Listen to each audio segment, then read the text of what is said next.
Hello, नमस्कार। आप सभी का हमारे यूट्यूब चैनल पर स्वागत है। हम आशा करते हैं कि आप सभी स्वस्थ हैं। अ, अगर ये वीडियो आपको पसंद आता है, तो ज़रूर लाइक कीजिए और सब्सक्राइब कीजिए और अपने दोस्तों से और रिश्तेदारों से भी निवेदन कीजिए। तो आज हम बात करेंगे मेनोपॉज़ की। तो मेनोपॉज़ क्या होता है? तो जब किसी औरत की जो माहवारी होती है, पीरियड होता है, वो जो पूरी तरह से रुक जाता है, उसे मेनोपॉज़ कहते हैं। लेकिन इसे हम रेट्रोस्पेक्टिव डायग्नोस करते हैं, मतलब जब किसी के पीरियड्स है जो पूरे 12 महीने तक नहीं आएंगे, तब हम कहेंगे कि उस औरत का मेनोपॉज आ चुका है और उसके साथ मेनोपॉजल सिम्टम्स भी है। और कभी-कभी ये पीरियड पूरी तरह से रुकने से पहले ही जो सिम्टम्स है वो चालू हो जाता है, तो उस एरा को हम पेरीमेनोपॉज कहते हैं। तो फिलहाल 102 करोड़ औरतें मेनोपॉज से सफ़र होती है पूरी दुनिया में। और डेवलपिंग वर्ल्ड जो है उसमें जो मेनोपॉज का एज है वो वेस्टर्न वर्ल्ड से थोड़ा कम है। इंडिया में लगभग 4.5 करोड़ औरतें मेनोपॉज से सफ़र होती है और यही आंकड़ा लगभग 10 करोड़ से आगे 2026 तक बढ़ने की उम्मीद है। इंडिया में मेनोपॉज का जो एवरेज एज है वो 47.5 ईयर्स का है। वेस्टर्न वर्ल्ड में एवरेज एज है 51 साल। मतलब इंडिया में जो औरतों का मेनोपॉज है वो लगभग 4 साल पहले आता है। तो इसके कारण क्या होते हैं? तो नेचुरल जो एज रिलेटेड, जो पुरुष के जो स्पर्म्स होते हैं वो रेगुलरली प्रोड्यूस होते हैं, लेकिन औरतों में जो एग्स होते हैं वो उनको पैदा होते ही सारे मिल जाते हैं और पैदा होने के दिन से वो जो एग्स का नंबर है वो धीरे धीरे कम होता है और जब वो सारे एग्स ओवरीज में खत्म हो जाते हैं तो उसको मेनोपॉज कहते हैं। जेनेटिक्स इसका मेनोपॉज से काफ़ी क्लोज लिंक है, मतलब अगर आपकी माता जी का मेनोपॉज 40 या 42 की उम्र में आया है तो काफ़ी संभावना है कि आपका भी मेनोपॉज लगभग उसी एज में आएगा। स्मोकिंग की वजह से जो एग्स होते हैं उनका डिक्लाइन जो होता है वो बहुत जल्दी होता है, तो इसीलिए जो औरतें स्मोकिंग करती है उनका मेनोपॉज जल्दी आता है। हिस्टेरेक्टमी मतलब बच्चेदानी निकाल देने का ऑपरेशन, तो इसमें काफ़ी बार बच्चेदानी के साथ ओवरीज भी निकाले जाते हैं तो मेनोपॉज तुरंत आ जाता है। लेकिन कभी-कभी अगर औरतों की उम्र कम होती है तो हम सिर्फ यूट्रस निकालते हैं और ओवरीज को पीछे छोड़ते हैं। लेकिन उस सर्जरी की वजह से उनका जो ब्लड सप्लाई होता है वो डिस्टर्ब हो जाता है।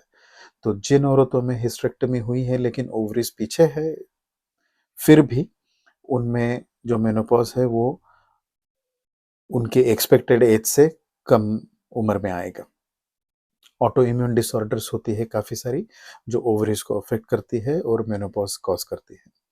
कैंसर के लिए काफ़ी सारी ट्रीटमेंट्स होती है जिसमें दवाइयाँ दी जाती है या रेडियोथेरेपी दी जाती है, तो उनमें से भी उससे भी ओवरीज को क्षति पहुंचती है और मेनोपॉज जल्दी हो सकता है। और कुछ लाइफस्टाइल फैक्टर्स है जिसकी वजह से मेनोपॉज जल्दी हो सकता है। तो इसके सिम्टम्स क्या होते हैं? तो इसमें आपके पीरियड्स रुक जाते हैं, लेकिन जब तक पीरियड रुक रहे हैं तब तक आपको काफ़ी इरेगुलर पैटर्न भी नोटिस करने को मिलेगा। तो इसमें जो सिम्टम्स आते हैं वो कुछ सिम्टम्स हैं जो फिजिकल सिम्टम्स हैं और कुछ जो है वो मेंटल हेल्थ से रिलेटेड है। मूड चेंजेस मतलब आपका मूड दिन भर में कई बार बदलते रहता है। फॉरगेटफुलनेस मतलब आप कुछ चीज़ें जल्दी भूल जाती है। लैक ऑफ कंसंट्रेशन मतलब आपके काम में कुछ करने में ध्यान नहीं लगता। एंजाइटी डिप्रेशन फील होता है, लो सेल्फ एस्टीम फील होता है, जैसे ये सब मेरी ही गलती है, अपने बारे में थोड़ा कम फील होता है। इरिटेबिलिटी मतलब आपको गुस्सा बड़ा जल्दी आ जाता है या फिर स्ट्रेस फील होता है। फिजिकल सिम्टम्स जो है वो होते हैं हॉट फ्लशेस, मतलब बाहर अगर वातावरण ठंडा भी हो फिर भी आपको पसीना छूटेगा। स्लीपलेसनेस मतलब नींद ठीक से नहीं आएगी। पल्पिटेशन मतलब अम, आपके हार्ट रेट बढ़ जाएगा और आपको वो फील होगा। सिर दर्द होगा, माइग्रेन होगा, मसल और जॉइंट में पेन होगा। लॉस ऑफ बोन डेंसिटी मतलब आपके बोन्स का जो थिक डेंसिटी है वो कम हो जाता है, क्योंकि एस्ट्रोजन जो हार्मोन होता है जो ओवरीज से आता है वो आपके बोन का स्ट्रक्चर मेंटेन करने में बहुत काम में आता है। लेकिन जैसे मेनोपॉज आता है तो आप में एस्ट्रोजन की कमी होती है, तो उससे वो बोन्स अफेक्ट होते हैं। इसलिए जो मेनोपॉज हुई औरतें होती है उनको जल्दी से फ्रैक्चर होने की संभावना होती है। आपकी स्किन बदलने लगती है, रेड्यूस्ड सेक्स ड्राइव मतलब सेक्स करने की इच्छा नहीं होती है, वजाइनल ड्राइनेस, इचिंग और पेन होता है क्योंकि वजाइनल इलास्टिसिटी कम हो जाती है। रिकरेंट यूटीआईज मतलब ब्लैडर का इन्फेक्शन बार बार होता है, और मसूड़ों में और दांतों में दर्द भी होता है। तो इसके लिए हम क्या इन्वेस्टिगेशंस रेकमेंड करते हैं, तो हम हार्मोन्स का लेवल चेक करते हैं। जैसे ईस्ट्रोजन लेवल कम हो जाएगा, एफएसएच का हार्मोन का लेवल बढ़ जाएगा। टेस्टोस्टेरोन हम उन्हीं औरतों में करते हैं जिनका सेक्स ड्राइव कम हो गया हो। पेल्विक एग्जामिनेशन मतलब आपको गायनेकोलॉजिस्ट से एग्जामिनेशन करना है और देखना है कि अगर और कोई बीमारियां साथ में नहीं है। अल्ट्रासाउंड स्कैन जिसमें हम यूट्रस, ओवरीज, बच्चेदानी के लाइनिंग का थिकनेस, कोई सिस्ट वगैरह सारा देखते हैं। पैप स्मीयर जो होता है वो सर्वाइकल स्मीयर होता है, मतलब बच्चेदानी का मुंह जो होता है वहां से एक स्मीयर लेते हैं, और ये जो स्मीयर है ये हर 3 या 5 साल करना बहुत ज़रूरी है, क्योंकि इसमें जो एबनॉर्मेलिटीज हो सकती है वो जल्दी से डिटेक्ट होती है और वो कैंसर तक पहुंचने से पहले उसका ट्रीटमेंट हो सकता है। बोन डेंसिटी स्कैन ये पहले बेस लाइन करते हैं। जब जब किसी का मेनोपॉज का डायग्नोसिस हो जाता है तो पहला बोन डेंसिटी स्कैन करते हैं जो बेस लाइन में यूज होता है, और फिर हर 5 साल में ये स्कैन करना चाहिए और उसके हिसाब से ट्रीटमेंट लेनी चाहिए।